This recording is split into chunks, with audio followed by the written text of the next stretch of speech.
Everybody, what's going on? It is Jan, aka Coach Jan. I'm streaming on 2 channels at the same time on TikTok. So we have our Justice for Hire show, martial arts action show. We have our training session tonight, Friday nights at Shaolin American Self-Defense Academy. I'm also streaming on my Tai Chi TikTok, and you guys know me as Coach Jan. So on JFH, I'm Jan, aka Hero Number 0, and on TikTok, on my Tai Chi TikTok, I am Coach Jan. So.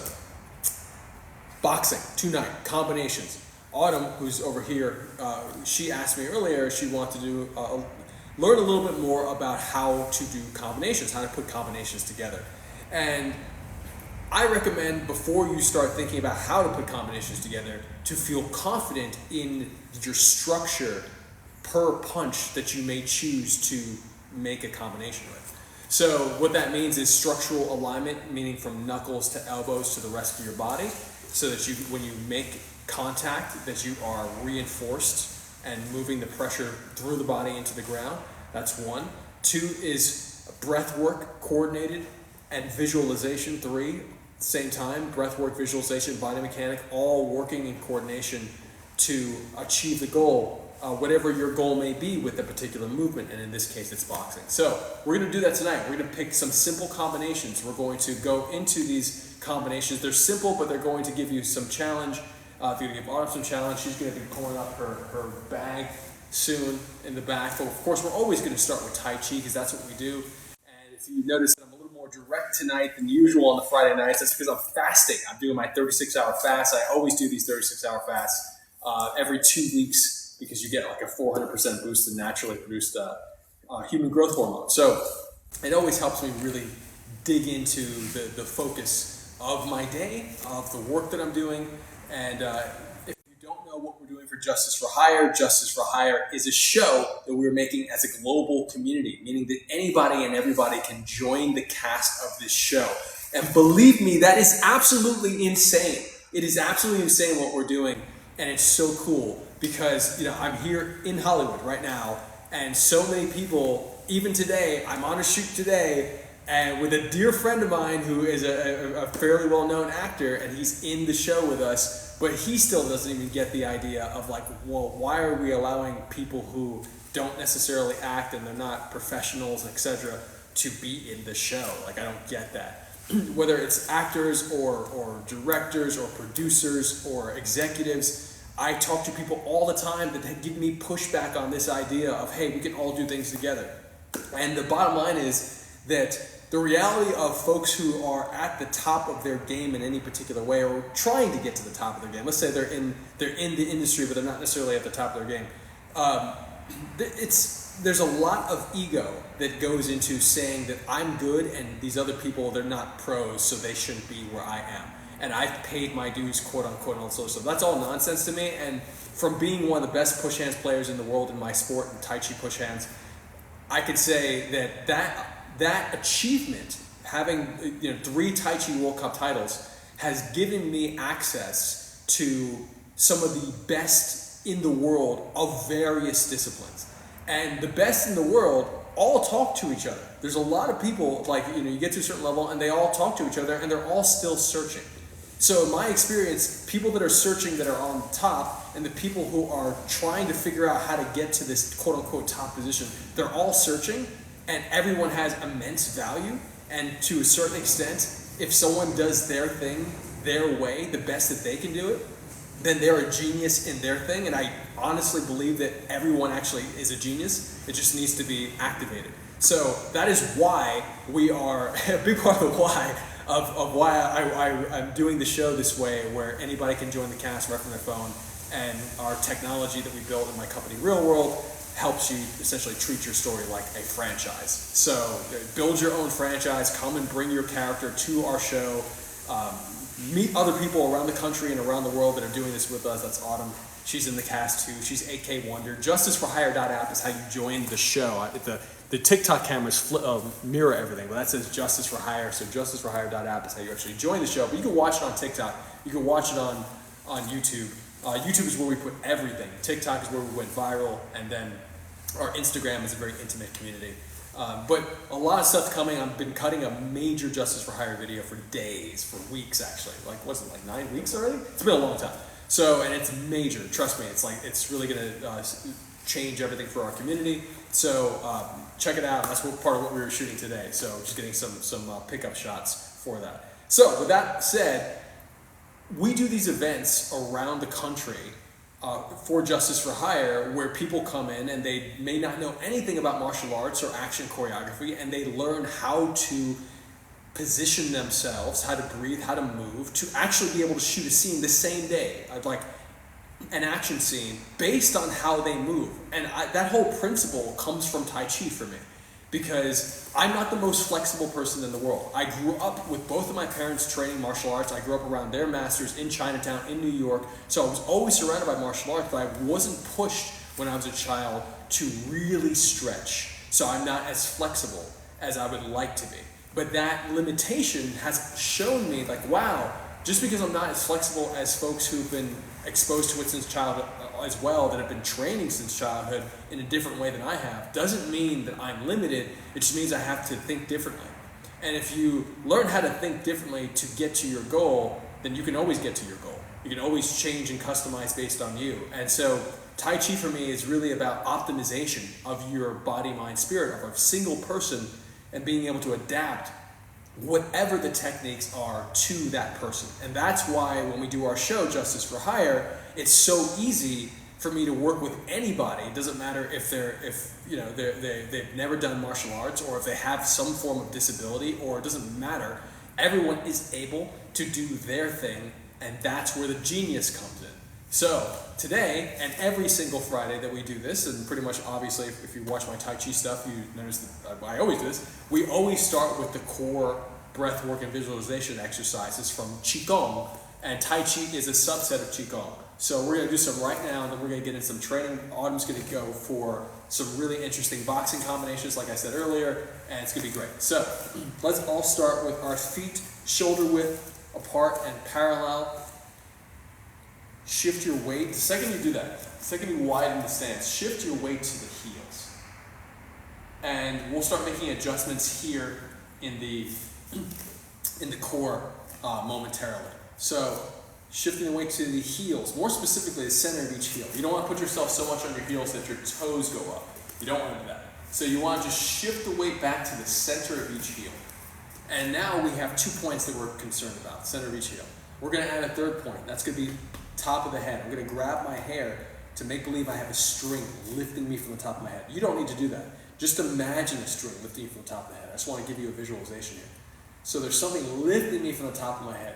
And once I feel that lift, to lift up my chest, my shoulders stay soft, I'll lift my collarbone a bit, lifts me up, I'm going to imagine that I'm dangling from that very same string, and I'm going to inhale deep and exhale and relax. I'm moving my mind down my spine as if the vertebrae are getting farther and farther apart from that dangling position. Almost like I'm still going up slightly, and there's space happening. All the way through the hips, and the hips start to balance out like a bowl of water that's full to the top. You want to find that position where the hips don't tilt over in any particular way. And you're going to keep going down the legs through the knees and soften the knees. The knees will not be locked, but they'll be gently bent. Very subtle bend in the knees. And you're going to keep going down, softening the ankles. And then you're going to take the palms. You're going to put special attention on the middle finger of each of your hands. And the mouth will remain closed. The tongue will remain on the ceiling of the mouth. And all the breathing will happen in and out through the nose. We're going to use our belly to breathe. Sometimes it's called the base diaphragm. And more specifically, we're going to use the lower dantian, as it's called in Tai Chi and Kung Fu. 3 finger lengths or 2 inches below your belly button. So you can just take 3 fingers, put it at the bottom of your belly button, and then count 1, 2, 3. And that area is the second chakra in yoga. So that orange chakra in yoga, we're going to use that area to breathe into the belly. And the visualization, we're going to give the sensation of breathing a color, whatever intuitively comes to you. You're going to imagine your breath gathering at the centermost point of your body at the level of the lower down chin, 3 finger lengths below the belly button, at the centermost point of your body. That imaginary string is helping you define your center. So, the centermost point at this level. Inhale deep and see the breath gather as a color, and exhale, wash that color down the arms to the palms and fingertips. Inhale deep, exhale. This exercise, this is an exercise, we're doing it right now, this is called Gilded Pillar. And some martial arts use a moment of meditation, a moment of silence, just to quiet the mind. And those are awesome. But and I use the term but, they're awesome, they're fantastic, and they're different than this. This is very active relaxation. You're relaxing yourself and scanning your body for tension. It's also called, in Tai Chi, your inventory. So you take an inventory of the body. You look from the ankles to the knees. You start checking inside the body, underneath the muscles, into the organs. You start looking inside your body, using your mind's eye, using your sensitivity, your awareness, and you just soften areas that have unnecessary tension. And that may be a big task for many people, meaning that if you're not aware of the tension, or you're just becoming aware of the tension, or you don't know how to soften, it can be very difficult to release the tension. So we're going to inhale into the belly, and just imagine as if you're releasing a fist, that you have a hard fist and you release. But one way to release the tension is to imagine the breath as a color, gathering in the belly, and then wherever you find that tension, exhale and visualize that color pushing into wherever the tension might be in the body. Inhale deep, exhale. Inhale deep, exhale. And you're going to program that color, that visualization, with the words melt or soften. You want the sensation of the muscles, the tension melting out of the muscles. And when you speed this process up, if you watch some of my push hands matches, you'll see what we call flash relaxation. Instant relaxation. So in other words, you might be grappling with somebody, maybe in a position here, and then all of a sudden, boom, you just drop. You drop all your weight, and you drop your weight not only down, but into the partner, into their hips, and you flash relax into them. And then they react, they may come up. So once you have the ability to soften the body very intentionally in a targeted way, then you can take advantage of the reactions of other people. So you may flash relax into someone's hips, they push up, and then you turn and throw them over your leg, etc. These are techniques that we do, but the only way you can get to these techniques is to have control over your own body, so you can target the tension in your body and soften it out. Inhale deep, exhale, washing down. Drop the hands and inhale, breath lifts the wrists.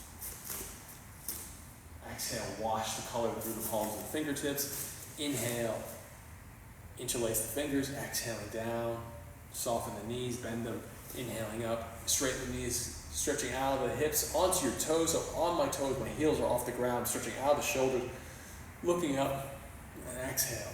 Now obviously I'm talking right now, my mouth should be closed, my tongue should be on the ceiling of my mouth. We're doing it again, inhaling up, exhaling, washing the color with the palms and fingertips, inhale, spinning the fingers up. This is called uplifting heaven. Interlace, exhaling down. Inhaling up.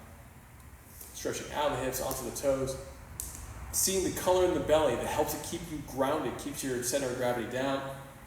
Exhale, wash that color down the arms and down the legs. 2 more times.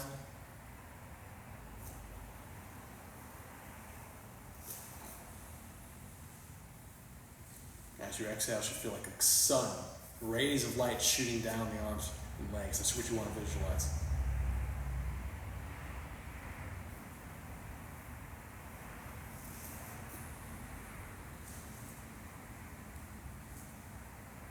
We're going to do one more bonus.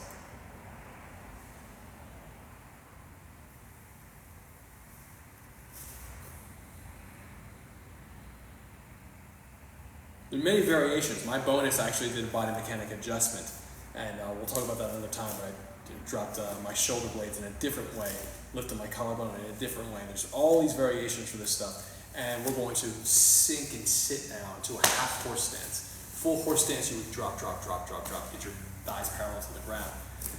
Hollow fists, rest around the hips. Inhale to the belly, exhale, pelvis rotates on the femur, which means rotate here, keeping the back straight, chest parallel to the ground. Inhale, breath lifts you up, eyes on the belly button, exhale down. Inhale up, exhale down. This is called Dragon Whips its head, inhaling up, exhaling down. Important note here is that the breath should feel like a rope that you're climbing. So you visualize the breath come in and then you release the rope, releasing it. And that visualization is going to come into play, especially if you do action choreography. I mean, this works in everything in life, but it especially is valuable on screen. Exhale, reverse it. Now, I always talk about Michael Jackson as a great example of a person who did breathwork visualization while he danced, while he moved. And that's part of the reason why we all remember Michael, because no one moves like Michael, because most people don't know to integrate this type of technique into their dance moves. So it's very, very important stuff to just touch in your own life and integrate it into anything you're doing, whatever that may be, even if it's not martial arts. Inhaling up, exhale. Inhale up, exhale down. Now we're going to start warming up. I'm going to shift my weight to one side. Notice that I'm dropping my hip into my groin, and then I inhale up, I bring my knee across the body, and then out. So it's like a check in Muay Thai. We're opening up the hips, exhaling down, heel first, ball of foot, big toe. I drop one hip into the other groin, to that crease, the hip. Notice this little motion. This is part of rooting. This is part of why when you're playing with a high-level push hands player, it's very hard to move them, because they can drop their weight into the ground and become very heavy, very focused weight. And that's an important concept, focused weight versus unfocused weight. Just because someone's heavy doesn't mean they know how to focus where their weight is. Similarly, not everybody can do a push-up and lift their whole body off the ground just by their hands. Those are folks who have muscular control and can direct their own internal body weight into various positions and then be strong enough to support it. So there are many different ways of applying those concepts, and this is one way, the rooting concept, which is why you might see certain Tai Chi masters, people try to push them and they can't get pushed. Very tough to push them. And it's much deeper than that too, but that's just there's a way to easily access that power. And I like to teach it in 5 minutes. It's called a rooting drill. And if you check my YouTube channel, my Tai Chi YouTube channel, @Jan's Tai Chi, I put out 3 videos a day. I still got 2 more videos coming out tonight. Actually, one may have just dropped.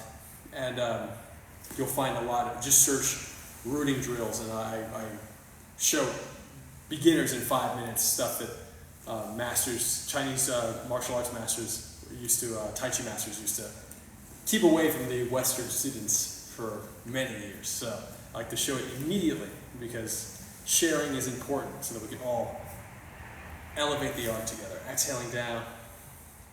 One more uplifting heaven. Exhaling down. Inhaling up. Exhaling down. Shift the weight. And now we're going to reverse it. We're reaching out and then in. Inhaling, reaching out. And I'm going to turn to the side so you can see that I'm reaching the opposite direction, pointing with my index fingers out and then in. I'm pointing one way and lifting my leg the other way, and then I exhale, bring it in.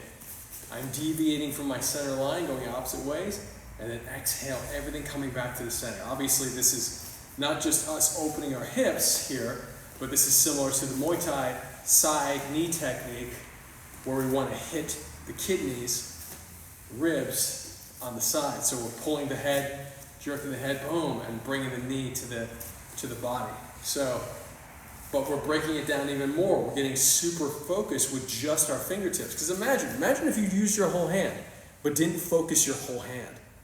So focusing just on index fingers, that's it. Pointing in one direction, exhaling to the center. You want to be able to target your focus, trains the willpower, and that's going to come in handy when we start doing this bag work. And what Autumn is about to do on their bag work, I really want to make sure that folks who train directly with me have, I do my best via videos to give as much high quality training as possible to everybody. But, in person, I really want to make sure I can make the adjustments over and over and over again. And the little details that a teacher may not catch because there may be a room full of students and you can't give everyone the personal time. I always grew up with I was fortunate to grow up with this idea of having like a sifu. And sifu is different than a coach or a teacher. It's a different concept. Like your sifu is very similar to a guru in the sense that you offer your life to the sifu in a sense, and the sifu in turn is a caretaker of you and your development. And I love that dynamic. And I think it's really, really important to be able to have a group of folks that I can train with in person. Obviously, if you train with me in person, even at a Comic-Con, when we do these Justice for Hire events, I'm still giving that same kind of eye. But the more consistency, the better. And so there's been a big change in the last few weeks of our Friday night sessions where I'm still healing my back from a car accident from last year. And I'm like, you know what? This is a great opportunity. I'm training during the day several times a day already. Let me take this time, focus more on the techniques, and that's what we're going to do with Autumn right now. And just to review from last week, boxing. So I hold my hands my own way, right? Because I used to fight Sancho. That was a big part of my teenage years and going into my 20s. So I fight my own way. I fight orthodox. I experimented with southpaw. I switch up sometimes, but orthodox, left hand forward, left leg forward. Just so you know, we're going to go into the boxing form right now. So you can do the boxing form. Autumn's going to review it. We're going to do it, and then she's going to take punches, select punches from the boxing form, and then do it on the bag. I'm going to get you to the boxing form right now so you can just see what I mean. The boxing form is 12 punches. Jab, cross, hook, hook, uppercut, uppercut, body shot, overhand, step back, straight to the body, up. That's the whole boxing form. There are many different boxing forms, but that's a basic boxing form. So, and then I switch. I do it southpaw as well. I go jab with my right hand forward, cross, hook, hook, uppercut, body shot, overhand, straight to the body, and sink it up. That little pop-up technique. I learned that from Sam Levine, from Jeet Kune Do. I love it, but it's a boxing technique, so it's really cool. So, we're going to slow that down. We're going to bring more of the Tai Chi mechanic into it so we really know our focus, because the whole point of doing combinations is being able to combine the beautiful structure from anything that you might be throwing to the next and chaining them all together, really feeling like, oh, I got this, I can feel my power. You should be able to stop at any given moment and feel your power. Any given moment. That's why Tai Chi is so valuable. You slow yourself down and speed up your perception. So if I hit here, I should be able to feel my power, because all the mechanics, all the circles are operating. They're all working together. So a lot of times we think power is from point A to point B, and everything in between is forgotten. So you want to make sure that you're super aware of everything that's happening in between. So that's going to start with our stance. I have my left leg forward, but the concept is really more so boxing. You're standing inside of a box. So make sure that you have your feet shoulder width apart and parallel. I'm going to turn my right foot out 45 degrees. So feet shoulder width apart and parallel. Now my right foot out 45 degrees, and my left foot steps as if I have on the opposite corner. So if I have an imaginary box here, you can actually put tape down and make yourself a nice little box. I have one foot in one corner of the box, and the opposite corner, I have the other foot. Right, back corner, left front corner, hands up. So that's what I've done first, but now we're going to get a little more technical. I'm going to lift my right heel off the ground. So now only the ball of my right foot is in, and that's going to help me transfer more of my weight forward. Now depends on who you talk to as your boxing coach, but some people may say, oh, you should fight taller or you should fight lower. This is is the way I like to have my stance. There are many different ways, and whatever works for you. So hands up. I'm keeping my right hand. I like to keep my hands open. If you're ever fighting bare knuckle, I like to keep my fingers very close together so that they don't get broken like this one, which got dislocated because I punched with one finger hanging out once. Not a good idea. So here you go. Protect the temple or the chin. I like to go a little higher for my temple because a lot of times wherever you pick your hand, it's going to naturally fall, which is why a lot of amateur boxers are taught to touch their head after every strike. They touch their head. You'll see that a lot. That's to remind them to keep their hands up. So here we go. I got my hand up protecting my temple. Other hand, this is my crosshairs. What I mean by that is that my front foot and my hand are aligned. And my eyes are looking just beyond on the inside of the hand to the chin, to this triangle between the chin and the shoulders. That's your target. So that's your eye line. You don't look at your opponent in the eyes. But if you're doing a shoot, if you're doing action choreography, you do want to be able to check in with your partner to make sure that they can see and they're essentially the person receiving the hit is in control of receiving the hit, so that you never put them in danger. Also, you'll be hitting about 6 inches to a foot away from a person if you're doing action choreography. So punch here is not really, I'm just reacting. So or rarely do you actually hit each other, and you really have to know the person, in my opinion, to do that. So left foot forward, left hand over the foot, and now we're going to start with our first strike. We're going to do both reverse breathing and regular breathing for with breathwork and visualization with these punching. So I'm going to inhale on this. This is Tai Chi reverse breathing. I'm going to inhale. I'm going to inflate my tricep, and I'm pressing my big toe into the ground, keeping 70% of my weight forward. And then I'm going to exhale, turning. So I'm turning here. Now let's just do that jab cross again. Inhale up, pushing my big toe into the ground, exhale. So inhaling up, the inflation, it's like a reverse marriage of gravity concept from Kempo. Exhale, marriage of gravity concept from Kempo, dropping your weight as you punch forward. Inhale. Some boxing teachers may say this isn't good because you're changing your level slightly. There is a slight level change. This is a different way of drawing power. So remember, this is boxing with Tai Chi mechanics. And Tai Chi can be interpreted in many different ways. So you're getting my interpretation from having both fought and competed at the highest level in Tai Chi push hands at the Tai Chi World Cup. So this stuff works for me. It may not work for you in your experience, and that's okay. You can take the best and leave the rest. Inhaling up, exhaling down. I'm keeping my hands like hollow fists, and as the hands move forward, I'm gently squeezing. There's an evolution.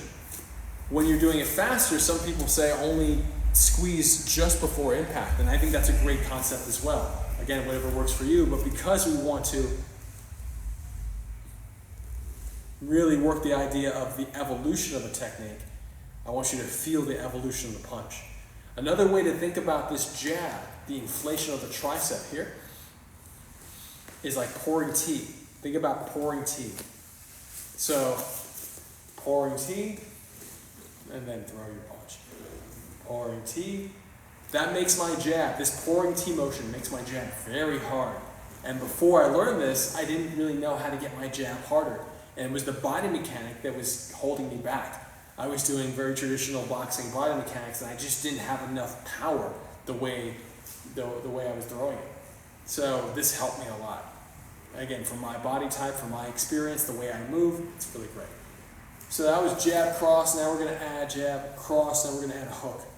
I'm doing a standing leg hook, which means I'm not shifting back for this one. There's many different types of hooks. I'm going to keep this a long hook. And then exhale, sink. Inhale, same kind of pouring tea concept, except now the arm is an L shape or a wide L. And I'm pouring it. And then the other hook, notice that my hook is in front of my heart. And then turning here. Turning. Turning.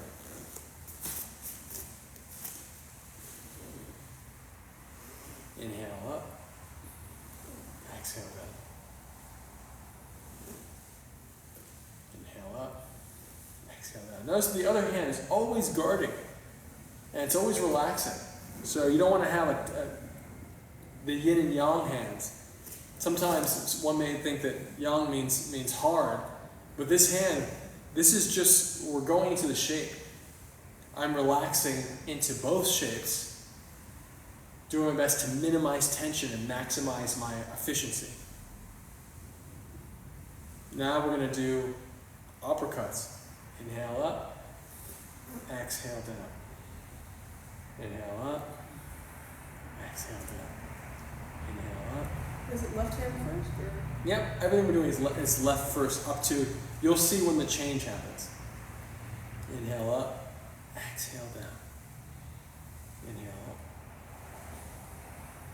exhale down. Inhale up. And remember, what we're doing here, this is not the only way to throw an uppercut. I'll never say that there's only one way to do things. There's a great drill where we're rolling our shoulders and getting our hips and getting our uppercuts out there. That's not the technique that we're doing now. Now we're going right from stringing all these combinations together. Inhale up, exhale down. So when you inhale up, it's as if you're waking up. As you exhale, going to sleep, but still pushing the energy out. Inhale, draw the color in, up the arm into the belly. Exhale, push it from the belly, out the fingertips, out the knuckles, index and middle finger knuckles. Every time I'm throwing a strike, I'm doing my best to feel the alignment. Look at this alignment. From index and middle finger knuckles, all the way to my forearm. One of the best ways to train this is to do a push-up, knuckle push-ups. That'll help you when you're at your full extension here. You shouldn't be locking out because you don't want to hyperextend your arms. So when you're doing push-ups for striking, stopping right when there's this nice little curve in the arm. You get this nice little curve and it'll help you define for yourself, for your own understanding of your body, the direction, the weight distribution that works best for you on these knuckles. And that's what you're going to take your the strikes. That's what you're going to deliver for your impact point. That same alignment, same alignment, same alignment. So, and then when you start to bend the arm, you'll still know the alignment of the wrists in relation to the elbow, because you don't want to throw a punch like this or like this and then hurt your wrists. And that's not to say there aren't punches where you throw with these bottom two knuckles. There are people that said that you'll break your knuckles. That's not true. It's only true if you don't train to hit like that. So Wing Chun fighters that know sun punches can do a really great job with hitting those bottom two knuckles. So inhale up, exhale, inhale up, exhale. Okay, now inhale up. Again, I'm staying on my front leg. Exhale. Now we're doing it. Still an L-shaped punch, but we're doing it on an angle. On an upward, dinging up to the side angle. These are body shots. Inhale up. Exhale. Inhale. Exhale. Inhale. Exhale. Now notice something. Those of you who are really paying attention here might notice that between the strikes I'm doing something else. So here I'm loading up and then throwing.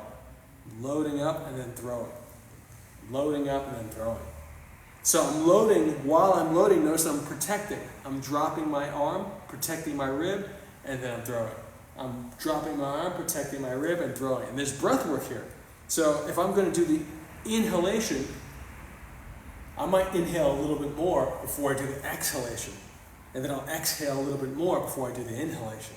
Then I'll inhale a little bit more before I do the exhalation. So I'm switching modes. Now that may make it a little bit complicated for you. So if that does feel a little complicated, don't worry about it and just consider the point in between free breathing. Whatever your mind does is fine. You just do your best to coordinate. And you'll eventually find your way. So, exhale, and now we come back. Inhale, overhand punch. Boom. This is another L-shaped punch. Overhand, and notice that my foot has turned here. This is really, really important because I'm going to use this to step back. So I'm going to take this angle of my body. It's not just the strike anymore, it's my full posture. I'm going to take this angle and I'm going to step back and I'm going to use this torque motion right here, and I'm going to uncoil. I'm coiled up. I'm going to uncoil right into a body shot, into a straight arm to the body. So in other words, you're punching the solar plexus or the belly of a person. If you want, you can lower down and make it more straight. There's a difference between punching here and punching here. So you can do a level change if you want. It's really up to you. But here, I'm going to just do this. And then inhale up.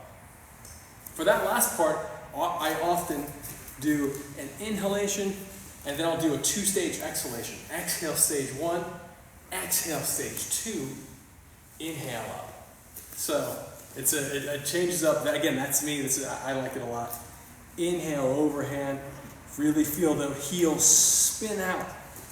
Or at the very least, point back. But if you don't turn the heel, it's going to be harder to step back. So feel the full movement. Step back, and then use that coil. Allow yourself to uncoil, and look what's happening here. This here becomes very karate kung fu. Very karate kung fu, where we have this handle, flip the handle. So overhand, flip the handle to guard yourself and come right back. And then punch again, inhale up, and you're great. So let's do it one more time. The whole form. Jab, exhale, cross, inhale, hook, exhale, hook, inhale, uppercut, exhale, uppercut, inhale, body shot, exhale, body shot, back, inhale, overhand, step, exhale, straight to the body 1, exhale, straight to the body 2, inhale, pop up. Great, uplifting heaven twice. Very good, myself, little hip rotation. 3, hands on the hips, feet shoulder width apart and parallel. Doing 6 times and then reverse it. 1, 2, 3, 4, 5, 6. All right, great. Now we're gonna get to it. So let me grab a timer and let me check. Cool. All right. Let's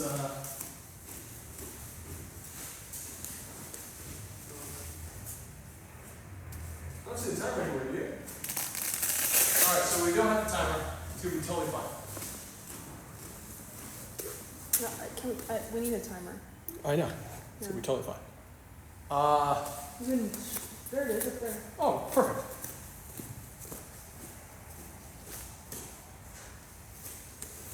Great, thank you. So we're gonna use a timer, and honestly, I don't recommend a timer. I don't recommend a timer when you first start doing this stuff. Timers will let you forget about your technique, in my experience. Meaning that you might say, oh, I want to get it through like 12 3-minute rounds, and that's great. But that's great when you feel so confident with your technique that you don't have to worry about technique because it's programmed into your body. So it's your muscle memory gets it. Your whole machine is operating with your pristine technique that you're so confident in. That's not something that I recommend. We're doing it tonight because of timing. We want to get back and watch Avatar: The Last Airbender. Okay, I'm gonna just be honest with you because it's freaking awesome. And we gotta get to Whole Foods in time. So, but Avatar: The Last Airbender, I'll say this, it's one of my favorite. It is my favorite American animation show of all time. And I think Star Trek: The Next Generation and Avatar: The Last Airbender are 2 of the most important things to ever come out of America in terms of media. And the new show, while I didn't like the first episode that much, each episode gets better and better. The 4th episode was fantastic, and I think that there's not enough on TV or in the cinema right now in theaters that really brings you to a level of spirituality with excitement. And that's the cool thing about martial arts to me, is that martial arts, you get that pump. You get there's a purpose to executing these techniques, and then to put the spirit behind that it makes it very it's a very visceral experience for me as a martial artist to watch martial arts movies. I think that's true for a lot of martial artists. So to see a show, not all of them like uplift you. You know, John Wick to me is not uplifting. I love John Wick, but it's not uplifting. Like Avatar is so uplifting, it's so awesome, and I want to bring more of those principles into what we're doing with JFH. It's something I work on literally every day. So it's awesome. We're gonna go watch it. But now we're gonna train. So we got the timer. And we're going to start combinations. Like I said in the beginning, we're going to work on the combos. So Autumn, first combo, I saw this on Instagram today, actually on TikTok. Really cool Russian boxer. It was showing a nice parry. He said parry, uppercut, body shot, straight to the body. So the parry, if I'm throwing a jab at Autumn, come over here please. If I'm throwing a jab at Autumn, we're not going to do the parry part, but I just want you to understand, like, if I throw the jab, she's going to knock down the jab with my hand, right? She's going to pop it in. As I'm pulling back, she's going to ride that momentum, boom, here for an uppercut. And she's going to have that same posture that we just talked about. So, and one of the things we want to make sure of is I can feel in her wrist that there's some alignment that still needs to be worked on. So, I'm just adjusting her wrist a bit so that she can feel my chin going and the pressure going down, supporting. So tighten your hand a little bit so you can feel the structure right here. Go. Great. Excellent. You feel that pressure? You feel like do you feel that pressure? Yeah. Great. So you want to make sure that this is a solid piece when you throw this up. Okay. So that's one. And then I'm taking that and she's bringing me down here. So exactly. Bringing me down here. So that's just really cool. Actually, I saw it today. Oh, that's fun. So the parry is the parry. You're essentially knocking a hand down, and then you're returning fire, and then throwing. You're going high-low. So parry, high-low. We're not going to do the parry right now. We're just going to do the high-low. Okay. The high-low on the bag is going to be here. 1, 2, 1. So now we're training going up and exhale going down. And so I'm just going to go for it and. I really like what you said about you turn this foot and then you bring this foot to the top of the block. Never heard that before. I said it last week. That's awesome. Okay, ready. I'm happy that it clicked today. It's awesome. You mentioned box, but I didn't hear that. Oh yeah.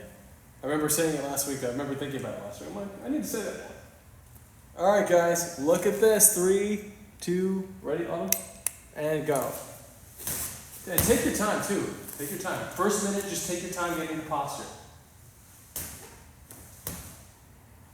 Keep your weight on that front leg as you're throwing.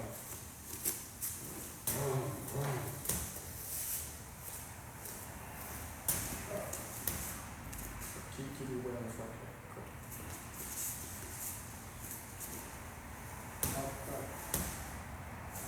Second punch quick here. Uppercut. Good stuff. Uppercut. Body.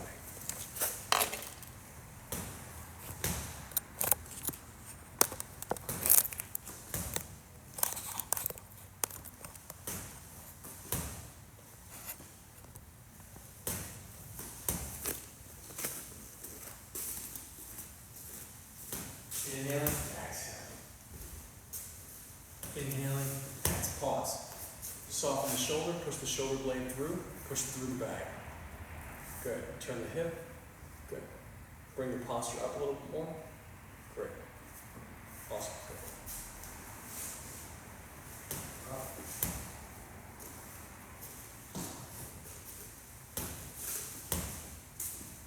So she's doing a long uppercut.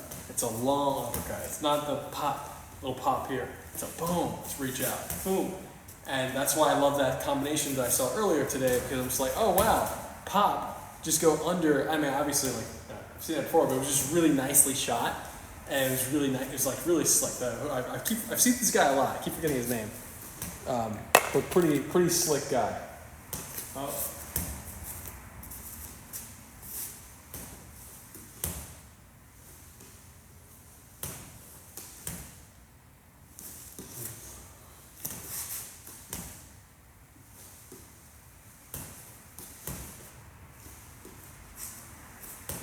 So I'm going to give a note at the end of this round, and we're going to do the same combination again, because I want you to feel it differently. Good. Good. That was much better. Okay. Up. Cool.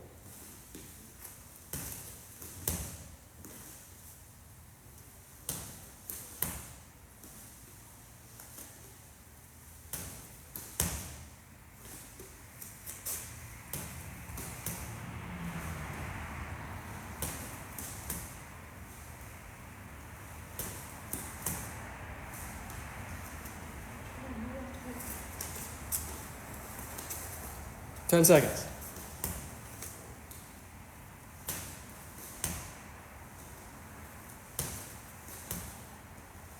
All right, that's the round. How do you feel with that? Just hurting my left hip. Hurting your left hip? Yeah. What do you feel in your left hip? Just like a whole bunch of pressure. Pressure. Okay, are you feeling pressure here, like at this moment? No. When do you feel pressure? The whole time? Oh, having that much weight on my front leg, yeah. Okay, having that much weight on your front leg feels So it might just be like a... Can I see? Can I see? It might just be a get used to it type of thing. Can I see? Can I see? Okay, so you know what? Let's play with something. We're gonna switch sides, and we're gonna do it on the opposite side. I want you to try the southpaw, boom, and then boom. So southpaw, and back.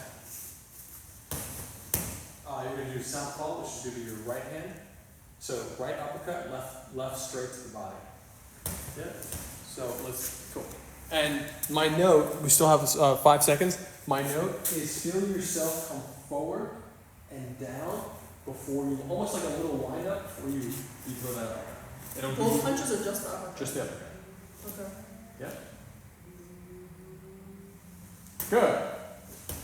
Good. Yeah. And the more you get used to that mechanic, the more you can make it smaller. Meaning less noticeable. But allow yourself to feel it and notice it.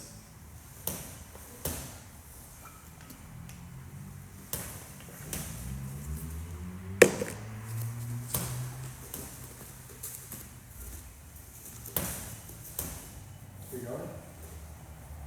Good. Go for your wind up. Okay. Only wind up the hip now. Once you drop here, that's enough. That's enough. And throw. Boom. There you go. Oh, nice. A little. Yeah, cool, good.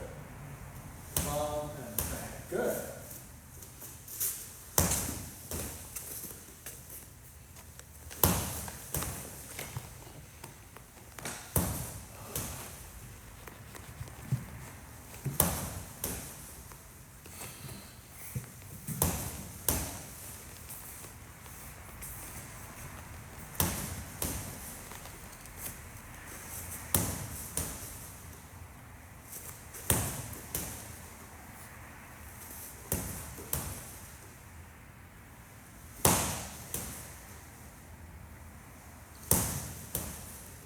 So.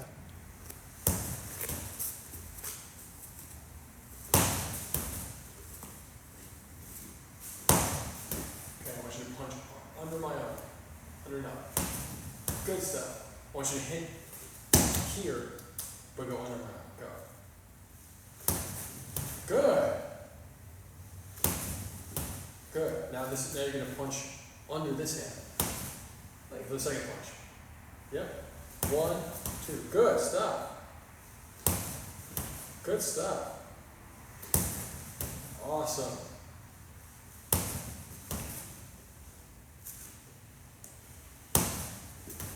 Step that foot out just a little more.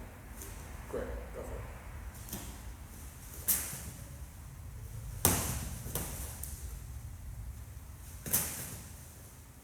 Yeah. This is going into this one. This is going into this one. Boom. Nice. Good stuff.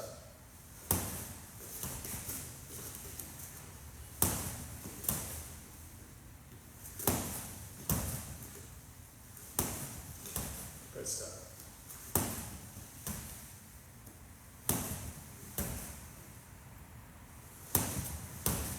Keep going. Easier, right? Good stuff.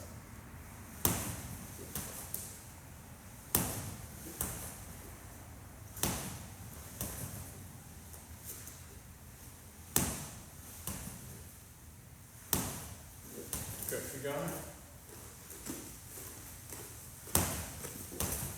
Done.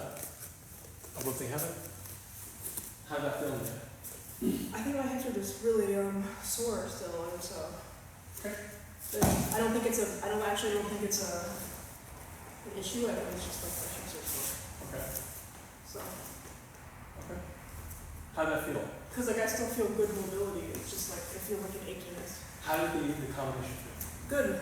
Like I feel like the least pressure on my shoulders that I've ever felt. Cool. It's really great. One thing I want to make sure that we start to get for you is the sense of cascading and growing.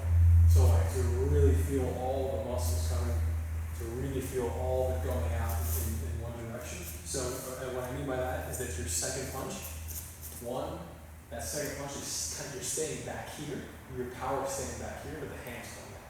Okay. So we want to make sure that you can feel the shoulder, the hip, the waist, the shoulder blade, all the blood, all the pressure. Yeah, just coming in. And it just happens more that you do this in a meditative way, working on the bag. You check in with your technique, then you go into a zone. You check back in with your technique, you go into a zone. You just keep doing that over and over, thousands upon thousands of times. Then you start to just get it, and then it just comes out. So I want to keep this combination, but I want to start adding some footwork. So now we're going to go step, step, step. Okay.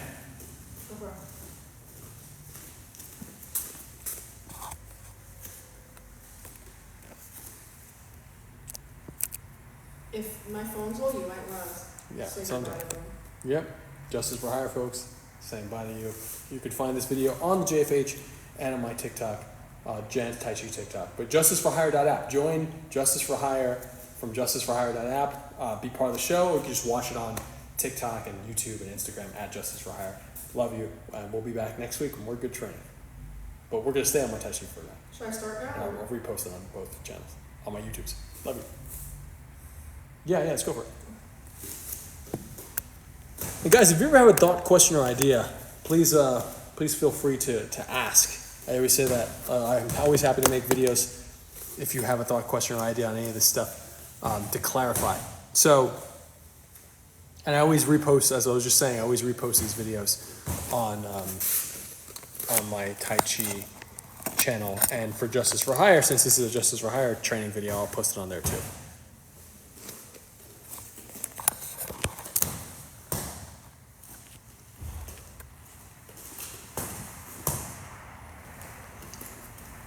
Step.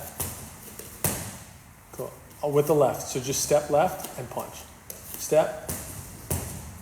I'm cool. Getting too close to the bag. It's okay. You're gonna gauge yourself.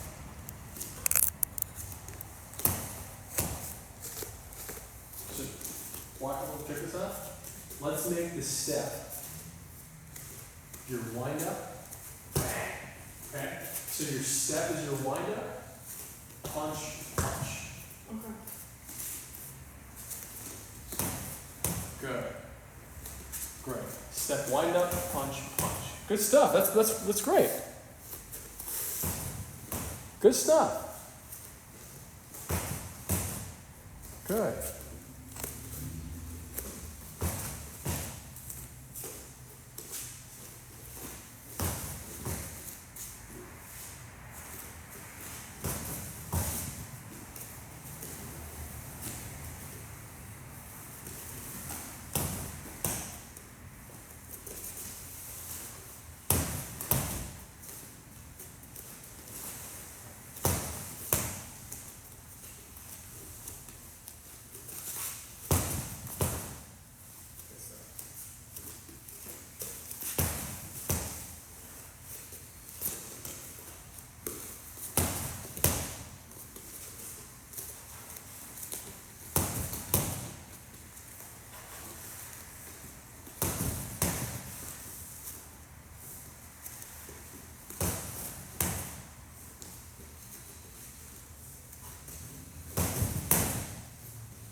20 seconds.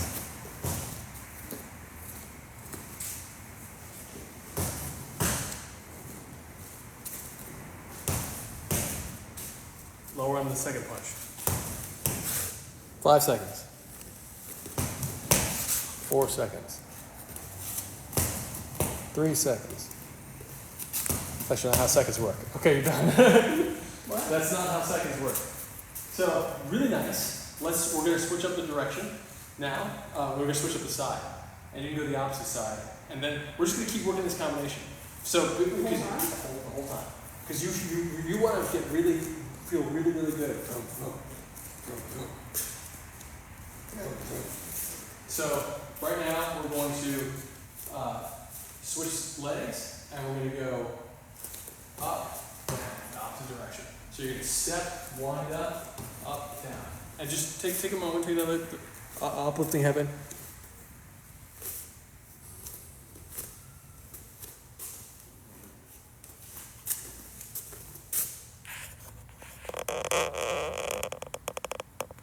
Okay, ready? Yeah. Let's go for it.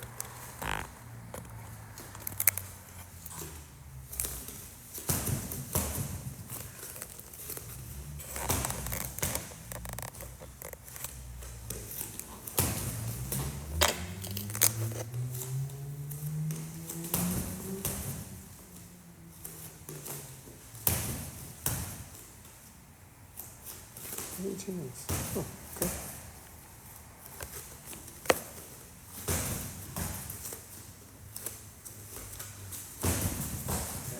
Step, wind up, step. Okay. Good stuff. Step, wind, up, down. Step, wind, up, down. Good. Step, wind, up, down. Good. Step, wind, up, down. Good. Step, wind, up, down. Nice. Step, wind, up, down. Good stuff. Step, wind, up, down. Beautiful. Step, wind, up. You go. Step, wind, up, down. Good stuff.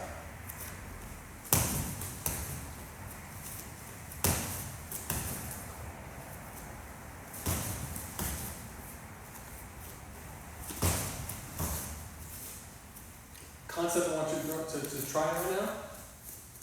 Replace the punch, replace the impact, one with the other impact. So the second this leaves, this is going. Boom. Okay. There you go. Like closer together, or? It's just connecting your body mechanic more, because there's a break in your body that's your mechanic that's essentially causing you to, on the second punch, to kind of like keep your power back. Okay. So as you're pulling one hand back, the other hand's already coming out. There you go. Good stuff.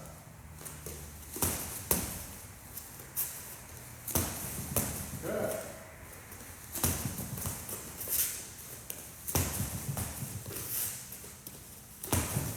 Good stuff.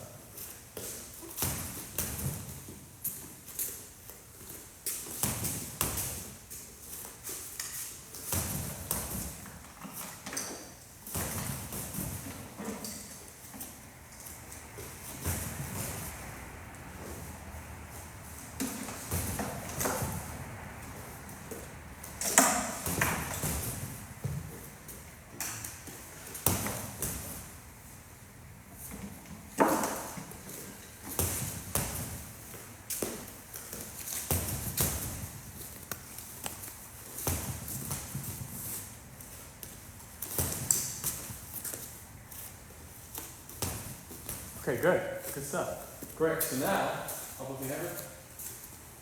And what we're going to do is we're going to switch back to the other side, but this time we're going to go 1, 2, step off. So now we're switching the footwork. So rather than step and load, you're going to go up, and then as you release here, you're almost going to use this to push off and step the other way. So pop, boom. You're not actually using it to push off, but you can. So you essentially want to touch, step, touch.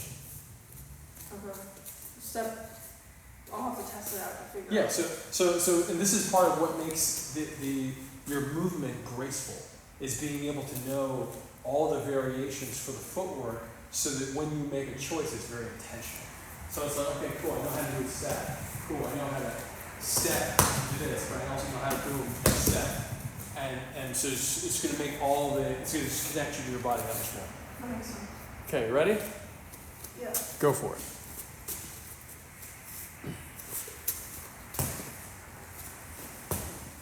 So am I stepping with the front foot? Or Nope, you're going to step with I see what you're saying. So you're going to throw the punch first, and then as you come back, you're going to step. So you're going to pulse your weight for a second.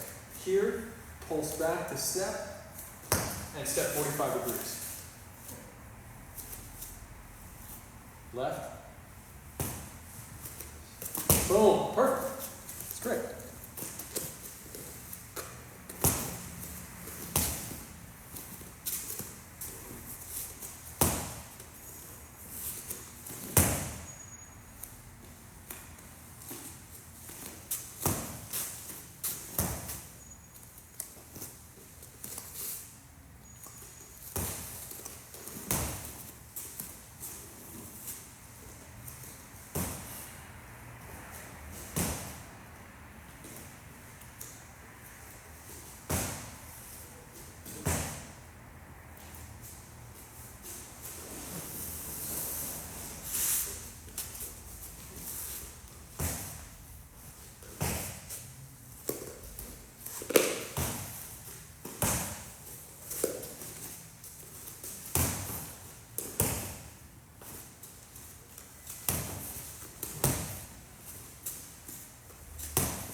Nice.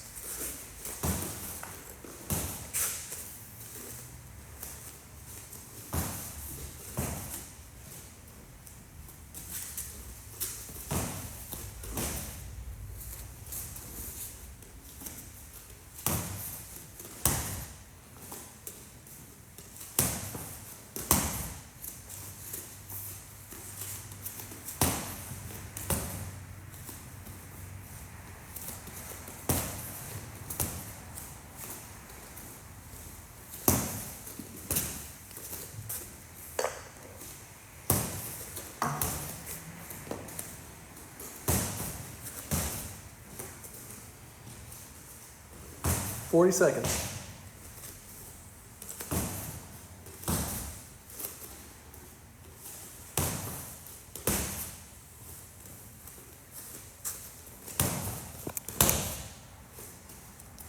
TikTok's asking me to verify for real. Who's asking? TikTok, because of how long we've been streaming. They're like, who streams like this on a Friday night? You're on my shit. 5 seconds. Very nice. Pivot that back foot. There you go. This definitely feels more natural. Pivot the back foot. More.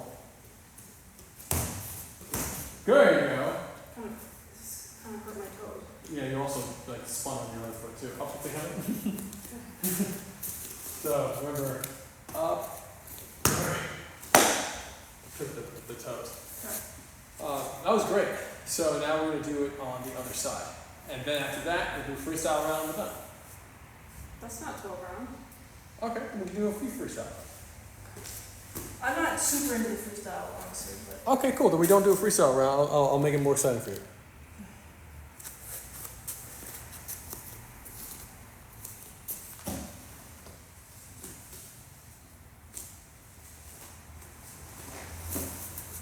I feel like some regular punches wouldn't be bad because, like, I noticed that I was overextending here and a little bit too much. And We'll do 10 of every punch. okay. And then we'll do a freestyle. It's important for you to have a freestyle round. Okay. Okay, so we'll do 3 more rounds. How's that sound? Okay. Cool. Okay, ready? Yeah. So now you're going to southpaw.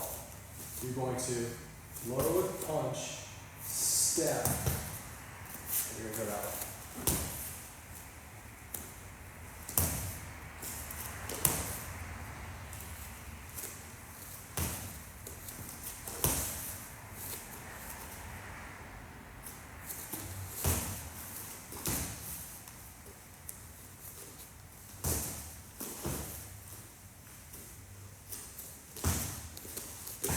Feels a little bit more clunky. I don't know what I'm doing wrong. It's okay. Yeah, just get used to it.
Got it. What? So you got it.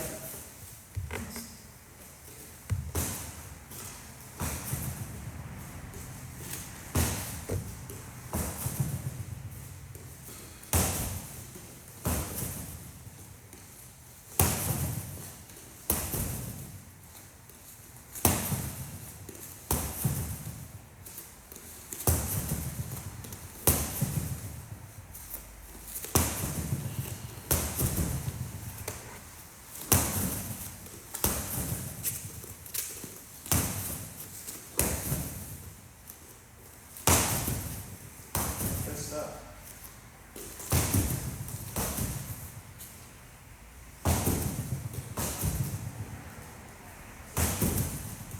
So without moving faster, just cut the time between this and this down. Okay?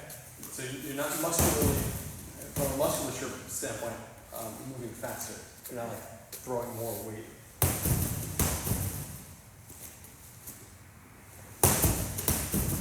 Okay. So what I mean is this. So keep this up.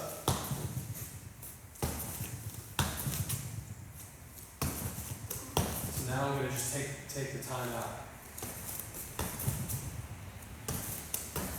So see how I'm still actually moving the same speed of my arms and my body, but I just cut the time. So the same relaxed energy. So versus instead of like, I'm not doing that. I'm going here, here, here, here, here, here, here, here, here. I'm just taking, removing space between. It's like cutting out frames. You mean like between the combo? Between one fist and the other. So it's not that you're pushing your hands faster, you're taking less time to, and you change the way you might think about it. It's not the speed of the hands, it's the timing of the hits.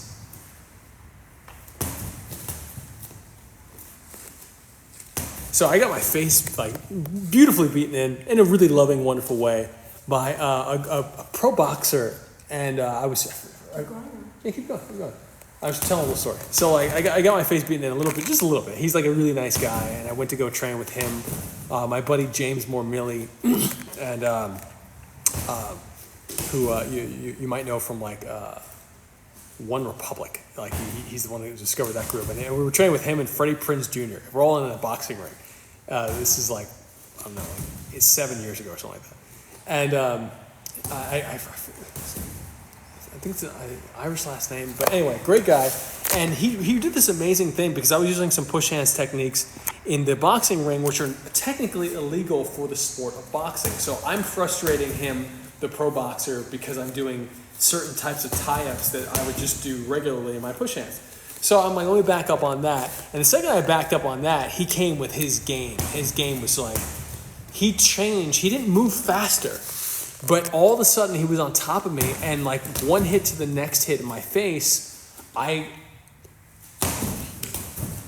he wasn't hitting harder, and he wasn't moving faster, but he cut the time out. And I asked him about it afterward. I'm like, there's something that you did. What did you do? And he's like, oh yeah, I just shortened the time between the hits. He's like, you know, and I just thought that was so cool how he could turn that on in his brain. And it's just such an amazing thing to be able to do. And to know the difference between I'm moving faster with my arms and my body to saying like, okay, I'm gonna, you know, it's just a different rhythm. He changed the rhythm. That's really what we're talking about. So we're changing the rhythm without pushing the body faster. We're just removing time. And then there are times when you want to move very fast. So it's just there are different ways to look at. When you change the way you look at something, the things you look at change. So really important. All right. Let's do that combination anywhere you want to move either side. Actually, no, we'll do a minute and a half one or with so dance and feel free, and then whenever you're ready, throw. Dance and feel free, move around, throw. Left, right, and we're doing the left hand, orthodox first, and go for it.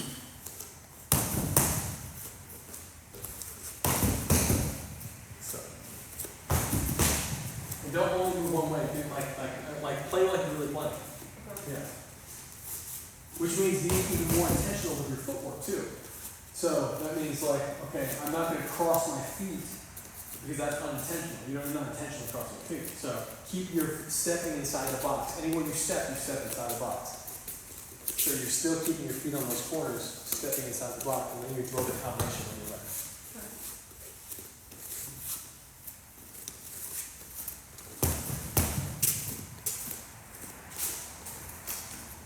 So I mean, I can't do this. Is that what you're saying? Yeah, definitely don't do that. How do I go that way then?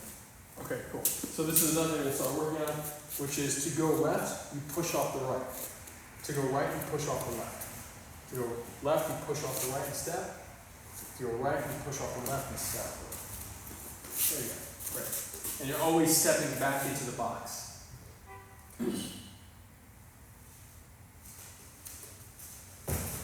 Good stuff. It feels clunky. It's okay. It's clunky because you're getting used to it.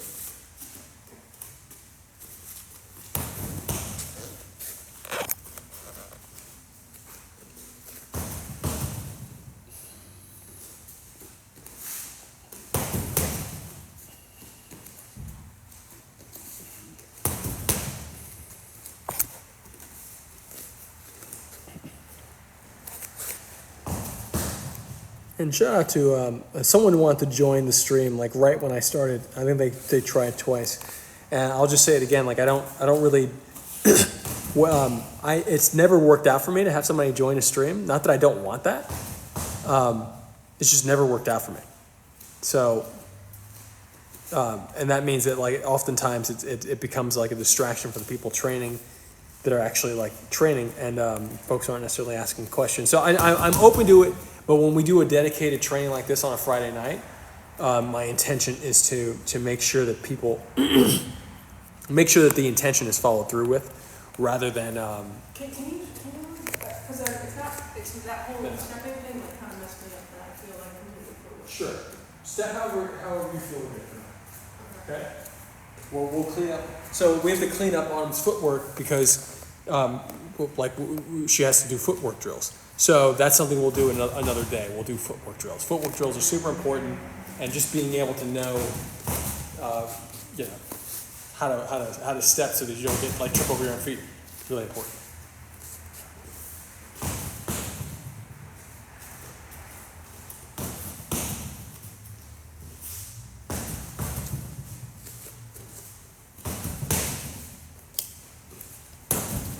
Okay, switch up southpaw. Go for it.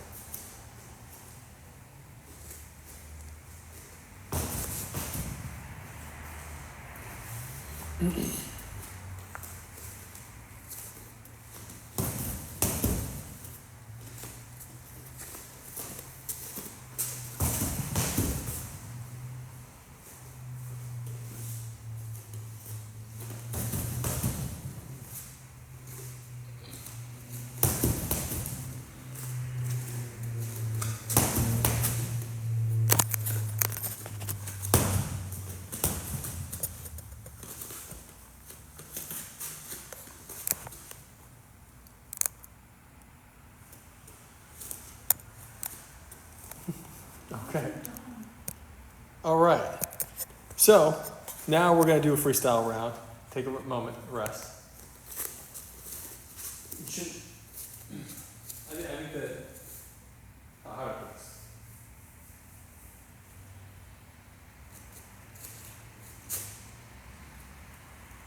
I just want to say this to encourage folks in general.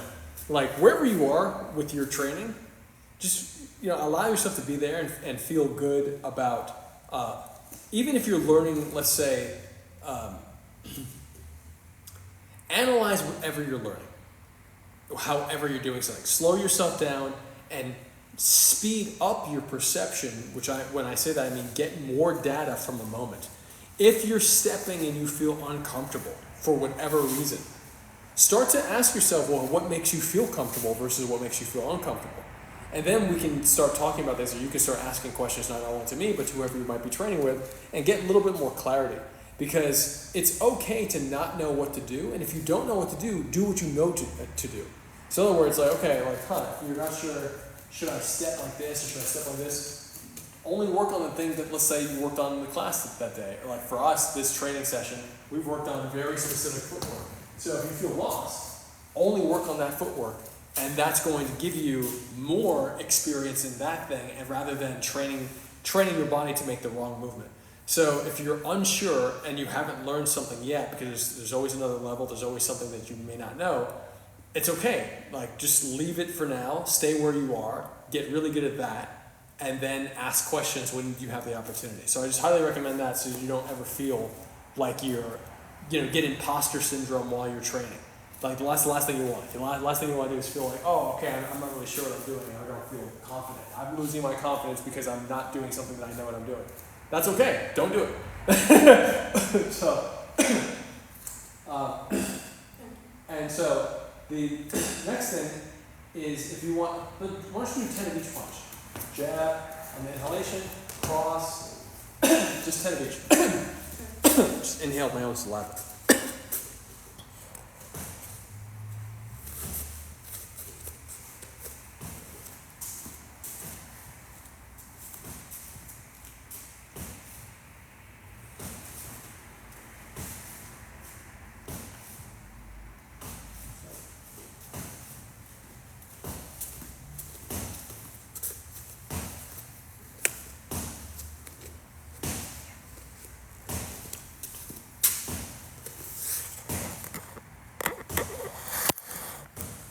So she's doing the whole boxing form right now. Jab, cross, hook, uppercut, body shot, overhand, straight to the body, step back, straight to the body, and boom, pop up.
That was 10. First time.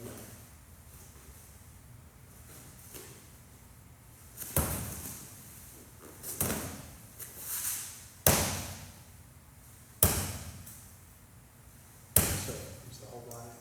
Spin that foot out. Think about coming from here, inhale to the belly, see the color, and then exhale.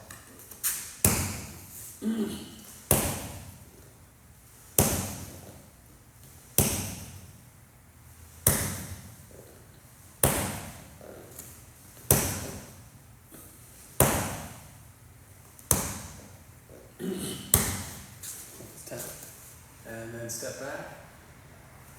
Actually, Over here. yeah, still yeah, Step back, what do you, If I were you, I is would. there another punch? No, it's okay. You're overhand first, yeah. Go for it.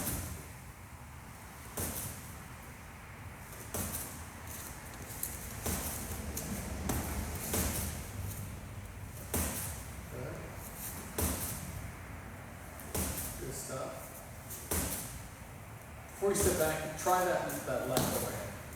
The lead overhand is very rare. So, and make sure that the flat knuckle, flat top of the palm, all the way up here. Boom. Yeah. Pause. Boom. Right there. Okay, go for it. Come over my head. There you go.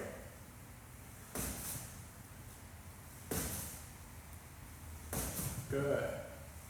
Good stuff. Excellent. Good stuff. Step back.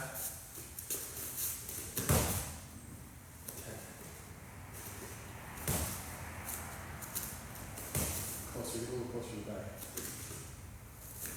Good.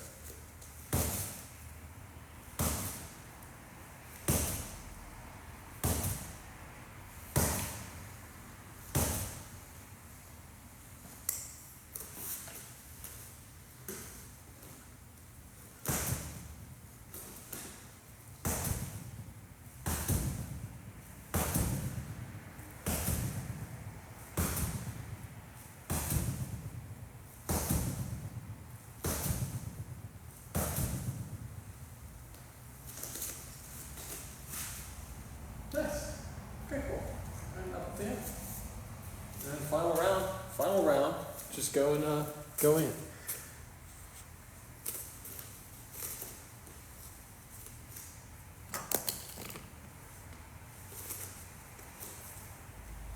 We'll start in 10 seconds. Anything you want.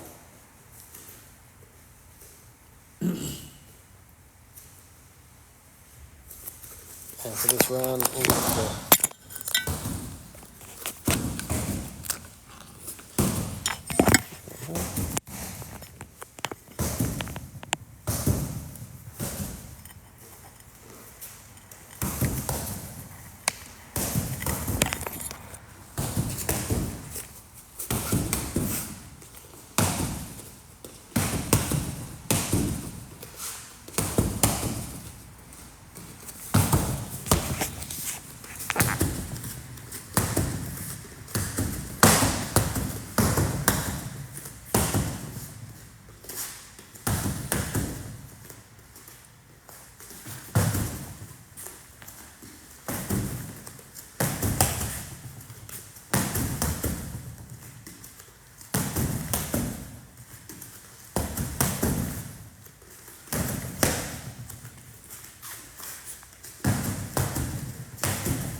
We're gonna start, go ahead. Jab cross, hook. Jab, Was I not doing that? jab cross, hook. Left, right, just jab cross 100, go, fast. What? Jab cross 100, fast, go. Faster. Faster.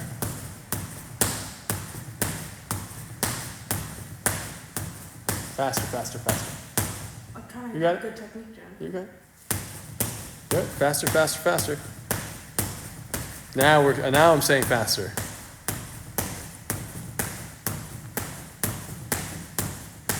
Pivot that back foot on the cross.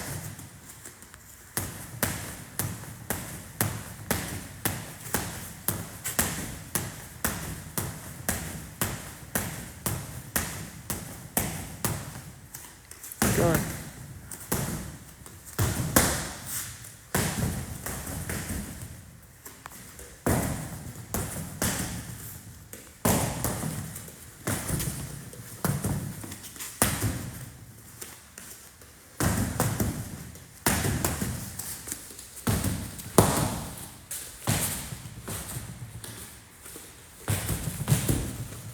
Minute left.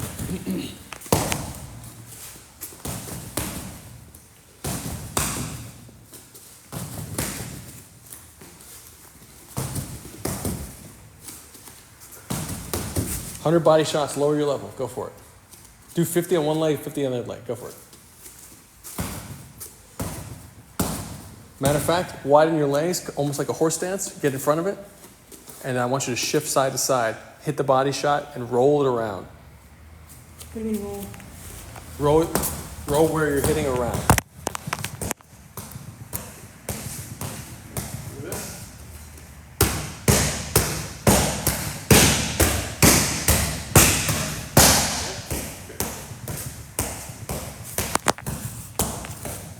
Go from left to right. So favoring your left leg, then favoring your right leg, and keep going as you're throwing that 100. I mean, to throw 2 on the right leg, 2 in the center, 2 on the left leg. I'll do it again. Watch me for a second. I'm in my horse stance. 2 right leg, center, left leg, center, right leg. Okay? Keep alternating as you shift your weight. Go for it. So am I doing alternating hands or not? Left, right, left, right, left, right as you shift between left, center, and right. Shift to your right side, to your left side, throw two strikes. 1, left, right. Shift to your center, left, right. Shift to your right, left, right. No. Left, right, only left, right. Go for it. Left, right. Okay, center.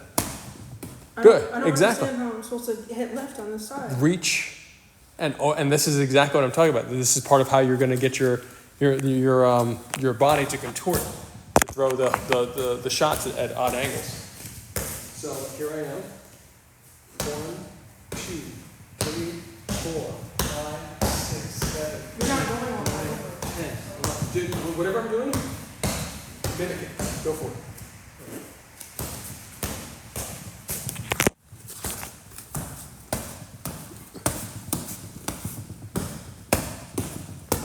Stay more time on one side, and then 1, 2 on each for each part. Left leg favored, center favored, right leg favored, and throwing 2 punches on each. Good. Now start widening the elbows. Throw the shots wider. Good. Think about reaching around. Good stuff.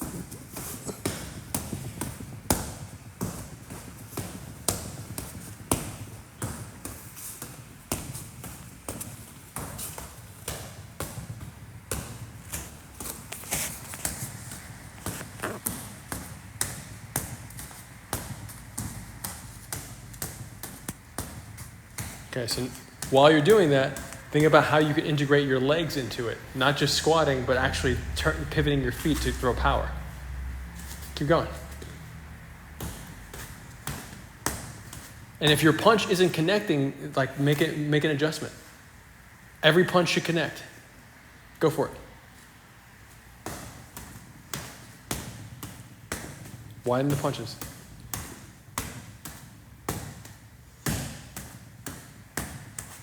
This whole exercise is all about just you getting comfortable with being able to stretch the body while throwing these punches. So you're going around your target. And you're digging around.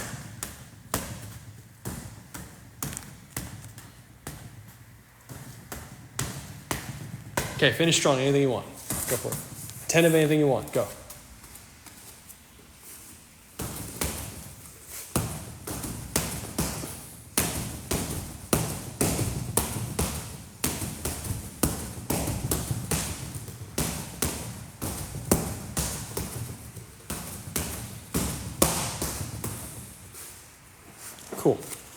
Okay, guys. So we're gonna stretch up. I'm really gonna stretch up. I'll do a little bit, but actually, I can get a nice little yoga stretch in.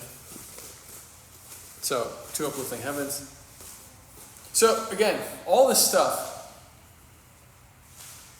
Autumn's been training for a while, but not with the level of detail that we're going into now. So that's the big a big push for Autumn thematically is to give her more detail, more structure for a very particular way. This is not just plain American boxing. This is not kickboxing. This is not Sancho, even though I fought Sancho. It's a mixture of all these things from how I train and how I've trained and how what's allowed me to be at a high level in my sport. And also when I fought Sancho, I fought against the pro Beijing team, and just wonderful insights that I've gotten through all these different trainings. So it's really fun stuff. I love sharing it, and wherever you are, you want to be able to find your way. There's always something for you. It doesn't matter where you are. If you're at a high level or you're a beginner, it doesn't matter. So we just want to make sure that you can do this stuff in a way that allows you to understand your own body and to push yourself to go to the next level for whatever level you are at currently. So keep the feet under the sit bones right now. We're going to do this standard Hatha Yoga lift. So weight under the sit bones. That's the way you can find that is imagine yourself down your center line, imaginary string lifts you up, slice yourself in half, and then cut your hips in half. Wherever that half is on either side, that should be, follow your fingers down, should be right where your heels are. So put your heels right there, and that's under your sit bones. All right. Suck in the belly button. Allow the belly button to touch the spine. So you want to visualize like a string pulling the belly button back. And then 2 strings lifting the collarbone. So that's a 1, and this is 2. 2 strings lift the collarbone. And then 3, you're going to interlace your fingers and let them be lifted up to the sky or ceiling. And now we're going to re-engage everything we just said. Belly button sucks in, collarbone lifts up, fingertips lift up. And now we're going to visualize all the lower back muscles lifting out of the hip line. Right out of the pelvis, lifting up, up, up, up, up, up. You just visualize the muscles going up. Really do your best to capture the visualization of the muscles, because if you don't do that, you're gonna miss details. You actually want to consistently be deepening your visualization of your own muscles and the rest of your body. So go up, up, up. Really picture it, feel it go up, and then once it's up, hold. Suck on the belly button, lift the collarbone, lift the fingertips. And now we're going to visualize the middle of the back, all the muscles lifting up, up, up, out of the lower back that's already lifted. And once you visualize and get a lift up, even a little bit, you hold. Suck in the belly button again, lift the collarbone, lift the fingertips. Now we're going to lift the upper back out of the middle. Visualize the muscles going up, the shoulder blades going up, protracting, going up, hold, suck in the belly button, lift the collarbone, and lift the fingertips. And now we're lifting the shoulders out of the upper back. Up, up, up, up, up. Covers the ears. My shoulders are covering my ears. Suck in the belly button, lift the collarbone, fingertips. Hold the posture, the entire lifted structure. Maintain that lift as you exhale and drop only your hands. Maintaining the lifted structure, up, up, up, up. And exhale, drop the chin. And relaxing, melting one vertebra at a time as you come forward. Collapse the chest and going down, one vertebra at a time. Visualize each vertebra melting off the next. Take your time. Soften the shoulders as you go down.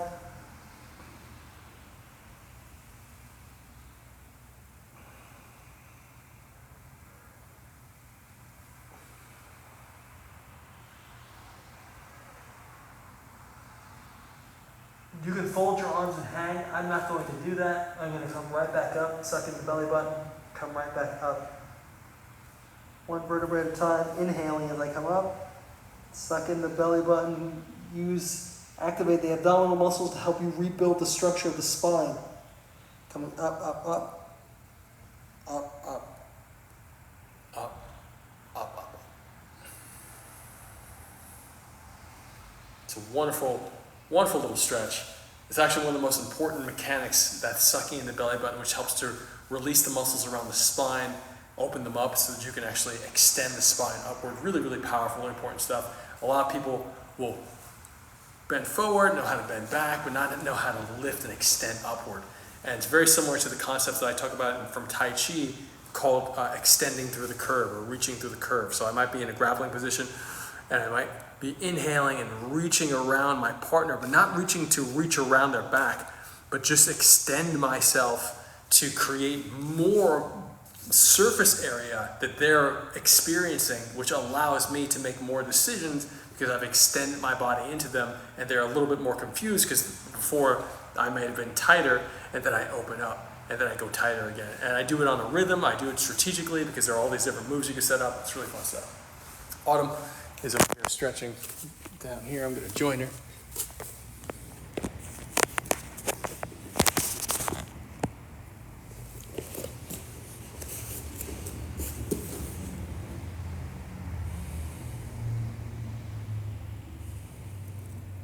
So make sure you reach your fingers forward and push your butt back when you do this kind of thing, softening the head and the chest downward, tailbone reaching in the opposite direction of the fingertips.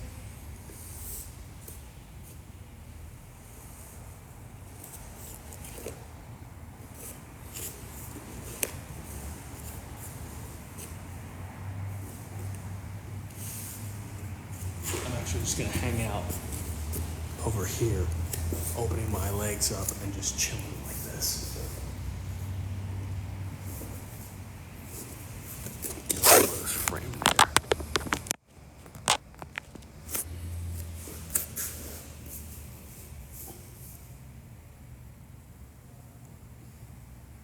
So always be careful too.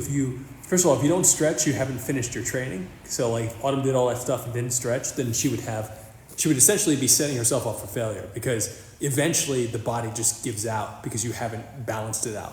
So you want to make sure that you balance out your body by stretching, you get more muscle growth too, more range of motion. So it's just massively valuable.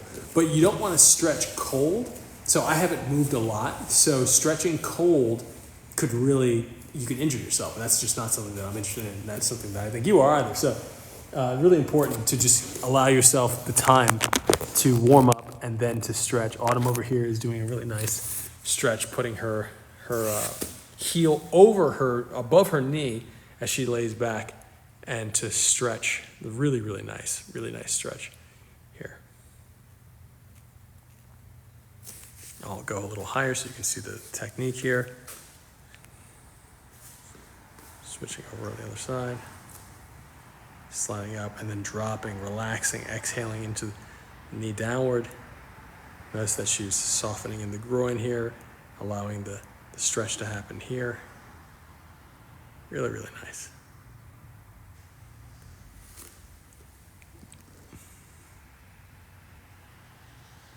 This angle looks like an art installation. It's like an art piece. Look at that. It's like a cover. A vaporwave cover.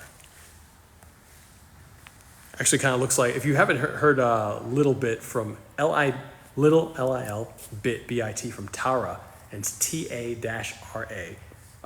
It's like 2017, but it's an awesome vaporwave like inspired song. And this looks like the cover, a lot of the art aesthetic in her music video. So I highly recommend checking that video out. I just started revisiting her stuff, and she actually released something 10 months ago, and it's interesting. I'm interested in some of the stuff that she's doing. So a little bit from Tara. It's really cool stuff. You gonna stretch some more, or you?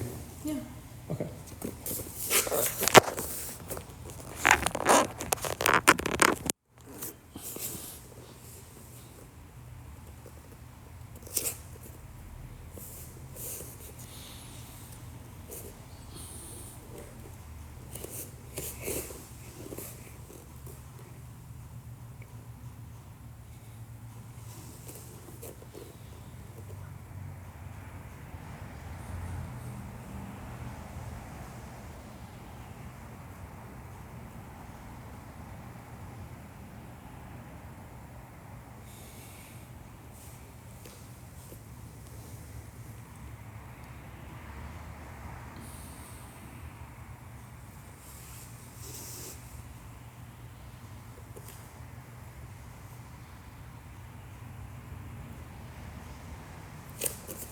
You know, I just have to share something. I keep on thinking about a moment I had, like, what is it? It was in November.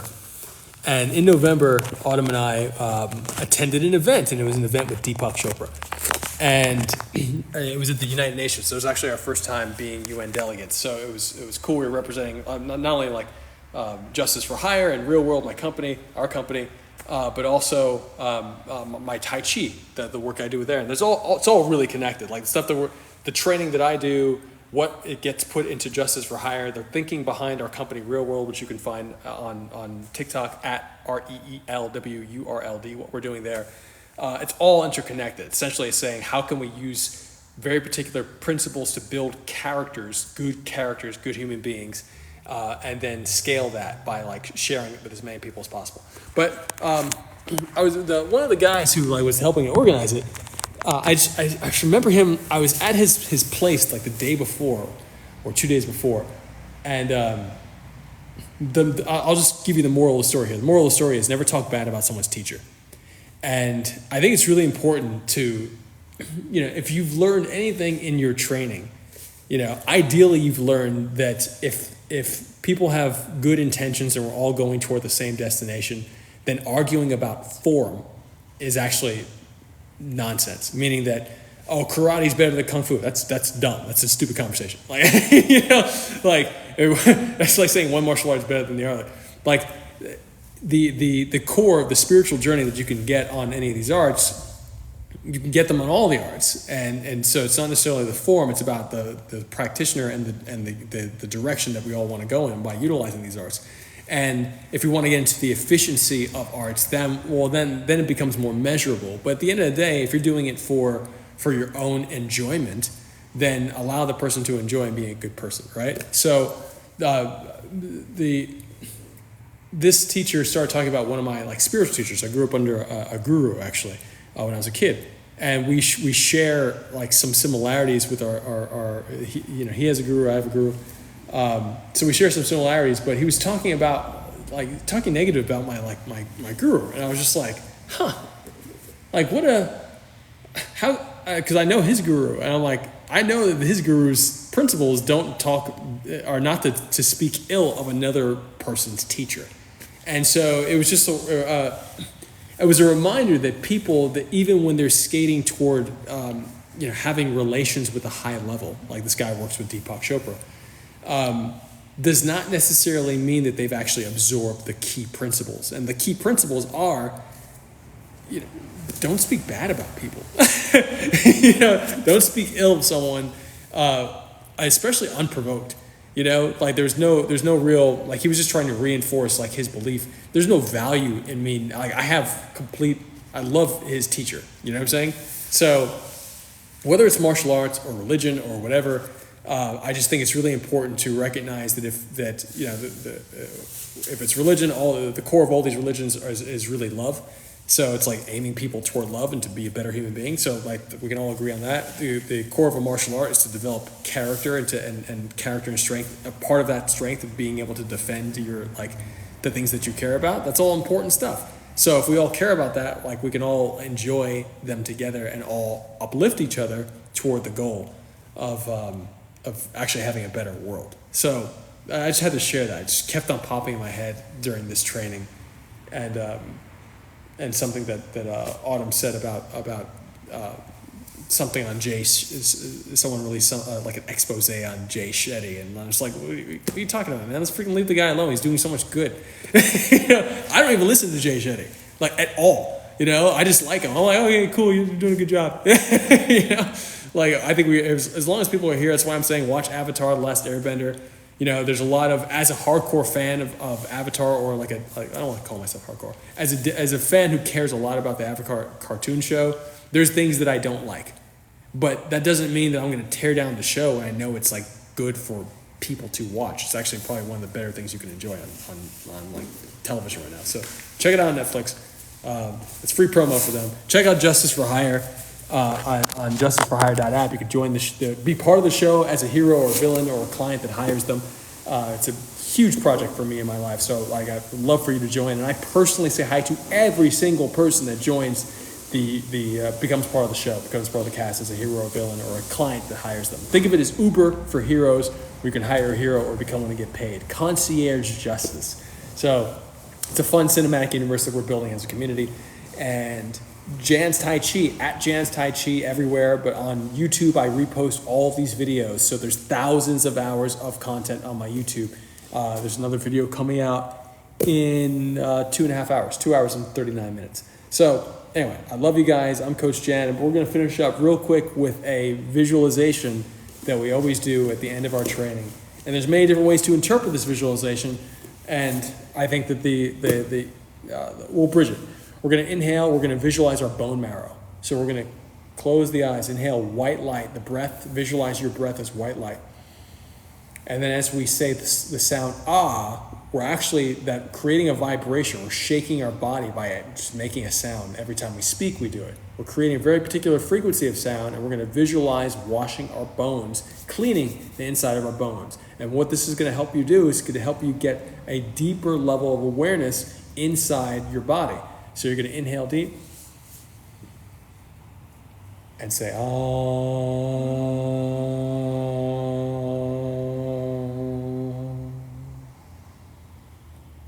Inhale deep again.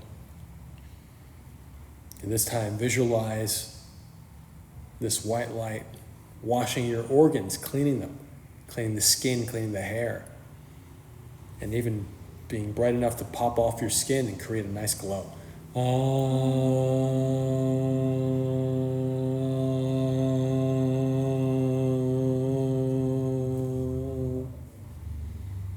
One more time. And feel that glow coming off your skin, and feel that glow expand as widely as you'd like it to. Whether it's just around you, or your whole space, or your whole building, or your whole town, city, country, planet, solar system, as far as you want to go.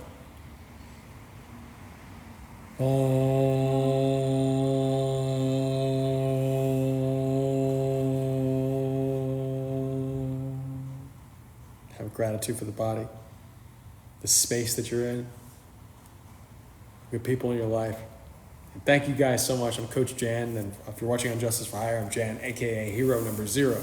Love you guys so much. Hope you have a wonderful weekend. This is our Friday night training. This is AK Wonder, or Autumn in real life, but AK Wonder on the Justice for Hire app. That's AK1_DR on justiceforhire.app, and you can ally or rival her or me or anyone else in the community and take on missions and challenges and make scenes and come to our meetups and stuff like that. And also, this training is open for free to all Justice for Hire cast members who, so you can find all that info in the app as well. And we're in North Hollywood. So love you.